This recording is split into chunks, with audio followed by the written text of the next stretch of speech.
तो गाइस कैसे हैं आप सब लोग। रीइंकार्नेशंस के एपिसोड 302 के साथ हाजिर हो। तो लास्ट एपिसोड के एंड पे हमने देखा था कि मा लिंजुई एम्परर की बॉडी के अंदर वहां पर उसे एक फैसला करना है और फैसला उसने कर दिया है। उसने प्रिंस गोंग को वहां पर मार दिया जिसने ये सब कुछ किया था। बीमारी के बारे में खबर फैलाई थी और एम्परर के ब्लड के बारे में खबर फैलाई थी। मरने के बाद मा लिंजुई जो था अपने सभी एम्परर से कहता कि जहाँ पर साउथ के बारे में बात की जाए कि साउथ में जो बीमारी फैली थी उसके बारे में मैंने जहाँ पर रिसर्च किया और मुझे उसके बारे में पता चला है कि वो बीमारी कैसे फैली और उस बीमारी का इलाज क्या, और बहुत ही जल्दी वो बीमारी भी जहाँ पर खत्म हो जाएगी। सभी मंत्री कहते हैं एम्परर क्या वाकई में आपके पास कोई सोल्यूशन है, क्या आपको लगता है कि आप उस बीमारी का इलाज कर सकते हैं? उस बीमारी का इलाज क्या है? अगर ऐसा हो गया तो बिल्कुल हमारी परेशानी तो दूर हो जाएगी, हमें जहाँ पर और ज्यादा काम नहीं करना पड़ेगा। हम लोग जहाँ पर बहुत ज्यादा परेशान है कि कहीं वो साउथ से बीमारी जहाँ पर हमारी तरफ न चली है, अगर वो यहाँ पर फैल गई तो हम सभी लोग भी बीमार हो जाएंगे। आपको जल्दी से जल्दी कोई सोल्यूशन लेकर आना पड़ेगा। तो मा लिंजुई वहीं पर उन सभी के सामने खड़े होकर अपनी सोल पावर को जलाता है और कहता है कि मैं जहाँ पर अपनी सोल को जलाऊंगा क्योंकि मैं ग्रेट एम्परर लोंगजैन हूँ। मैं जहाँ पर अपने पूरे के पूरे एम्पायर को बचाने के लिए अपनी सोल को भी दांव पर लगा सकता हूँ। मैं पूरे के पूरे एम्पायर के लोगों की जान बचाने के लिए यहाँ पर अपनी जान भी दे सकता हूँ। के बाद से हमारा जो ड्रैगन एम्पायर है जी हमेशा राइज करेगा और कभी भी यहाँ पर कोई बीमारी नहीं फैलेगी। मा लिंजुई वहाँ पर अपनी सोल फायर को जलाता है तो इसी के साथ ही वहाँ पर जो लोग होते हैं, आम जनता होती है जो बीमार होते हैं, उन सभी की बॉडी के अंदर से और होता है वो ठीक होना शुरू हो जाता है, सभी हील होना शुरू हो जाते हैं। वो सभी लोग कहते हैं कि हमारे एम्परर बहुत ज्यादा महान है, एम्परर को अपनी बिल्कुल ही परवाह नहीं है, एम्परर ने हमें बचाने के लिए यहाँ पर अपनी सोल को दांव पर लगा दिया, एम्परर यहाँ पर अपनी पावर्स को वेस्ट कर दिया, अपनी आप को वेस्ट कर दिया ताकि हम सभी की जान बचा सकें। हमारे लिंजुई ने यहाँ पर अपने क्वेस्ट को पूरा कर लिया। हमारे लिंजुई को वहाँ पर यही करना था, अपनी जनता की जान बचाने के लिए उसे अपनी जान को दांव पर लगाना था। जैसे हमारे लिंजुई ने वहाँ पर सभी लोगों की जान बचा ली, सभी जो बीमार थे उन सभी की जान बच चुकी है। साथ ही हमारे लिंजुई जो था असली दुनिया में अपनी आंखें खोलता है तो हमारे लिंजुई कहता है कि ये तो वाकई में बहुत ज्यादा रियलिस्टिक था। लेकिन साथ ही हमारे लिंजुई सोच रहा होता है कि यहाँ पर ये टेस्ट था, क्या मैंने टेस्ट को पास कर लिया? जिस तरह के मैंने वहाँ पर फैसले किए हैं मुझे तो लगता है कि मैंने टेस्ट को पास नहीं किया। इसी के साथ शी किलिन उसके सामने अपीयर होता है। शी किलिन कहता है कि यहाँ पर तुम्हारे सामने जो टेस्ट था ये टेस्ट सिर्फ और सिर्फ स्पेशली तुम्हारे लिए बनाया गया था, यानी कि एक एम्परर के पर्सपेक्टिव से बनाया गया था। तुम एक एम्परर बनने के लायक हो, तुम्हारे अंदर एम्परर की क्वालिटीज आ चुकी हैं। वहाँ पर अपनी फैमिली यानी कि तुम्हारा जो प्रिंस था उसकी जान लेनी थी और तुमने वाकई में ऐसा किया। एक एम्परर को बहुत ज्यादा रुथलेस होना चाहिए और अगर उसे अपने लोगों की जान लेनी पड़े तो वो ले सके। वहाँ पर प्रिंस को मार दिया और उसके बाद तुम्हें अपनी जान को दांव पर लगाकर अपने लोगों की जान बचानी थी और तुमने ऐसा भी किया। इसका मतलब यह है कि तुम वाकई में एम्परर बनने के लायक हो चुके हो। शी किलिन उसे कहता है कि मैंने तुम्हारे यहाँ पर एम्परर की क्वालिटीज तो देख ली, लेकिन अब यहाँ पर तुम्हारी स्ट्रेंथ देखने का टाइम है। चलो देखते हैं कि क्या तुम एम्परर की तरह बहुत ज्यादा स्ट्रॉन्ग भी हो या नहीं। इसके साथ ही उसे कहता है कि तुम्हारे यहाँ पर सेकंड टेस्ट स्टार्ट होने वाला है। सेकंड टेस्ट में तो 1 घंटे के बाद यहाँ पर बहुत सारे मॉन्स्टर तुम्हारे पर अटैक करेंगे, तुम्हारे पास सिर्फ 1 घंटा तैयारी कर लो। इसके साथ ही बाहर का सीन भी दिखाते हैं कि वो सभी लोग बाहर खड़े होते हैं, वहाँ पर उनके सामने वो सीक्रेट रूम गायब हो जाती है। तो मां लिंजुई जो होता है वो सीक्रेट रूम के अंदर ही होता है। तो लिंजुई वहाँ पर बैठे बैठे 1 घंटे बाद उसकी बॉडी जो होती है वो काफी ज्यादा बेहतर हो जाती है। लिंजुई कहता है कि अब यहाँ पर मेरे पास कॉन्शियसनेस में किसी और की बॉडी में नहीं गया, ये तो मेरी अपनी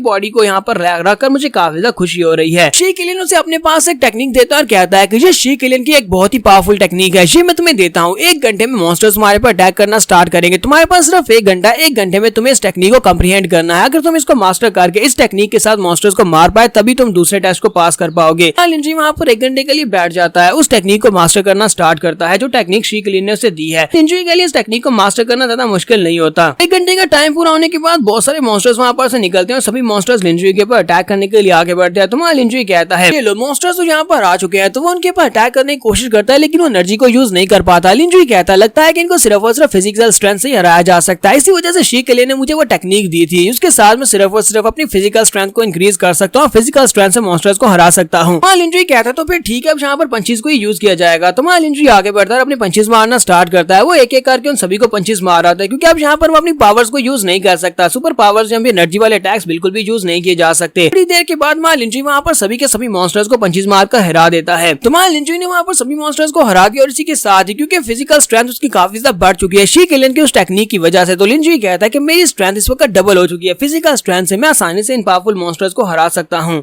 लेकिन अफसोस कि अब टेस्ट यहाँ पर खत्म हो चुका है, तो दूसरा टेस्ट यहाँ पर खत्म हो चुका है। तो शी किलिन उसे कहता है कि तुम्हें बहुत ज्यादा बधाई हो, तुमने यहाँ पर टेस्ट को भी पास कर लिया, दूसरा टेस्ट भी पास हो गया है। लिंजुई उसके बाद वहाँ पर से बाहर निकल आता है, वो सीक्रेट रूम से बाहर आता है तो वो डीमन क्वीन से कहती है मास्टर किन क्या तुम ठीक हो? इस बीमो से कहती है हाँ मास्टर किन मुझे बताओ क्या तुम ठीक हो, अंदर क्या हुआ, क्या तुमने टेस्ट को पास कर लिया? लिंजुई कहता है हाँ मुझे लगता है कि मैंने टेस्ट को पास कर लिया है। तो शी किलिन भी वहाँ पर उनके सामने अपीयर होता है। तो वहाँ पर आने के बाद शी किलिन कहता है तो किसी ने यहाँ पर मेरे बनाए टेस्ट को पास कर लिया, फिर साथ ही वो क्या था, मुझे लगा ही था कि ये तुम हो गए, तो वाकई में तुम हो। ये टेस्ट सिर्फ और सिर्फ तुम्हारे लिए बनाया गया था और तुमने इस टेस्ट को पास कर लिया, ये तो बहुत ही अच्छी बात है। इसके साथ ही शीक्लिन अपने मुंह के अंदर से एनर्जी को रिलीज करता है, वहाँ पर कुछ स्पेशल निकालता है। वो उसे कहता है ये तुम्हारा इनाम है, चलो जल्दी से अपने इनाम को लो, यहाँ से चले जाओ। तो वो जो इनाम होता है वो सीधा हमारे लिंजुई के माथे के अंदर चला जाता है, वो उसके माथे के अंदर एब्जॉर्ब हो जाता है। पता नहीं वो एनर्जी का कोई फ्रेगमेंट होता है। यहाँ पर शीक्लिन की इतनी सारी पावर्स लेने के बावजूद भी हमारा लिंजुई कहता है कि इस पावर्स के साथ मैं यहाँ पर एक और ब्रेक थ्रू नहीं कर पाऊंगा, क्योंकि मेरे पास 3 पावर्स, 3 यूनिटी वाली पावर्स है और इन तीनों एलिमेंट्स की पावर की यूनिटी के साथ मैं यहाँ पर ब्रेक थ्रू नहीं कर सकता। शीक्लिन भी वहाँ पर अपने साइज को छोटा करता है। साइज को छोटा करने के बाद उसके सामने अपीयर होता है। तुम्हारा लिंजुई कहता है तुम यहाँ पर जख्मी हो क्या, ये सब कुछ 6 पंख वाले गार्ड किंग ने किया है क्या, उसने तुम्हें जख्मी किया है। शीक्लिन उसे कहता है कि हाँ ये सब कुछ उसी ने किया है। पुराने गार्ड किंग के मरने के बाद जब उसे पता चला, 6 पंख वाले गार्ड किंग को पता चला कि तुम्हारे डैड ने तुम्हें हमारे हवाले किया है, तुम्हें तैयार करवाने का जिम्मा हमारे हवाले है, तो उसके बाद इन्फिनिट सन बुद्धा और हम तीनों के ऊपर उसने अटैक किया। मेरे साथ भी उसकी फाइट हुई जिसकी वजह से मैं बुरी तरह जख्मी हो गया। 6 पंख वाला गार्ड किंग उस टाइम इतना ज्यादा पावरफुल नहीं था कि वो हम तीनों का एक साथ मुकाबला कर सके, तो हम तीनों के साथ एक साथ फाइट में वो भी यहाँ पर जख्मी हुआ था, लेकिन हम तीनों ने मिलकर उसको हरा दिया। लेकिन फिर कुछ साल गुजरने के बाद अचानक से वो पता नहीं कहां से इतनी स्ट्रेंथ लेकर आ गया। 6 पंख वाला गार्ड किंग बहुत ज्यादा पावरफुल हो गया और उसके बाद वो मेरे पीछे आया, मेरे साथ उसकी फाइट हुई। दोनों ने अकेले फाइट की, लेकिन उसकी स्ट्रेंथ बढ़ चुकी थी। मेरा एक हान जो था वो उसकी फाइट के दौरान जख्मी हो गया। एक हान की मैंने सैक्रिफाइस दे दिया और उसके बाद पूरी तरह से जख्मी था और वहां पर से मैं अपनी जान बचाकर भाग आया। उसके बाद यहाँ पर आने के बाद मुझे पता चला कि टियानफेंग और उसके साथ साथ पोसाइडन, उन दोनों के ऊपर भी अटैक हुआ है और मुझे ये पता चला टियानफेंग जो है वो बेचारा तो उसके हाथों से कैप्चर हो चुका है। टियानफेंग को उसने कैप्चर करके अपने पास रखा हुआ है, अपने पास स्काई डोमेन में। तुम्हारा लिंजुई उसकी बात सुनने के बाद कहता है अगर ऐसी बात है तो फिर तुम मेरे साथ क्यों नहीं आते, तुम्हें अच्छी तरह से पता है कि मैं उसके खिलाफ फाइट कर रहा हूं, तो फिर तुम्हें मेरे साथ रहना चाहिए, हम टियानफेंग को भी जाकर बचा लेंगे। तो शीक्लिन उसे कहता है कि नहीं, हम लोग उसका मुकाबला बिल्कुल भी नहीं कर सकते, क्योंकि बहुत ही जल्दी 6 पंख वाला गार्ड किंग रा में अपने आप को ब्रेक थ्रू करवाने वाला है। अगर वो गार्ड किंग रा में पहुंच गया तो वो बहुत ज्यादा पावरफुल हो जाएगा, इस पूरे के पूरे यूनिवर्स का किंग बन जाएगा। हाँ, लिंजुई से कहता है लेकिन 6 पंख वाले गार्ड किंग के पास तो गार्ड किंग इनहेरिटेंस की पावर है ही नहीं। वो गार्ड किंग इनहेरिटेंस वाला टैबलेट वो तो मेरे पास है, किंग टैबलेट मेरे पास है, तो वो इतनी तेजी के साथ अपने आप को कल्टीवेट कैसे करवा रहा है। शीक्लिन कहता है कि मुझे इतना पता है कि अगर वो यहाँ पर अपने आप को फोर्सफुली ब्रेक थ्रू करवाना चाहता है, अगर वो गार्ड किंग रा में पहुंचना चाहता है, तो उसके पास सिर्फ और सिर्फ एक ही रास्ता है, उसे यहाँ पर एनर्जी को अब्जॉर्ब करना होगा, लिविंग थिंग्स की एनर्जी को अब्जॉर्ब करना होगा। लेकिन उसके ब्रेक थ्रू करने के लिए अगर वो पूरे के पूरे यूनिवर्स के सारे लिविंग क्रीचर्स को मार देता है और उनकी एनर्जी को अब्जॉर्ब करता है, तभी वो ब्रेक थ्रू कर सकता है। बात सुनने के बाद